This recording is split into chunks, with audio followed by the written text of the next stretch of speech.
देख के लगाता हो तो यह बा कि हमके जोन लगाता रणनीति तो आलू बैगन टमाटर मिर्च और प्याज के साथ करुआ तेल मिला के जैसे स्वादिष्ट चोखा बनेला उहेला। बैटिंग बॉलिंग फील्डिंग और सही राजनीति से ही बेहतर टीम बनेला भैया हो। वह खेला एजा लौकता समस्त भारत के समस्त हमरे भोजपुरिया। इस समय इंडिया में भोजपुरी कमेंट्री का जो है कि बहुत ज़्यादा पसंद किया जा रहा है आईपीएल के अंदर।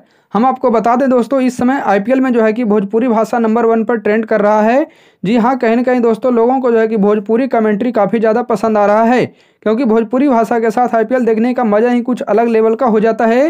भोजपुरी में जो बातें बोली जाती है, जो कमेंट्री की जाती है, वो कहीं ना कहीं दिल को छू कर निकलती है और काफ़ी ज़्यादा मज़ा भी आता है।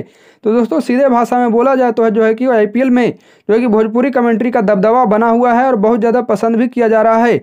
अभी तो आईपीएल में केवल रवि किशन ही जो है कि कमेंट्री करते नजर आते थे, लेकिन फिलहाल इस वक्त जो है कि अमरपाली दुबे और निरहुआ भी कमेंट्री करते हुए नजर आ रहे हैं, जो कि आईपीएल में काफ़ी ज़्यादा चर्चा का विषय बना हुआ है। अब नंबर आता है तो सिर्फ और सिर्फ खेसारी लाल यादव और पवन सिंह का। अब देखना यह होगा कि आखिरकार इन दोनों में से पहले किसको बुलाया जाता है, पवन सिंह को या खेसारी लाल को, कौन जाएंगे। तो दोस्तों आईपीएल में कमेंट्री करते हुए किसको देखना चाहते हैं आप, खेसारी को या पवन को? अपनी राय कमेंट में जरूर लिखिए।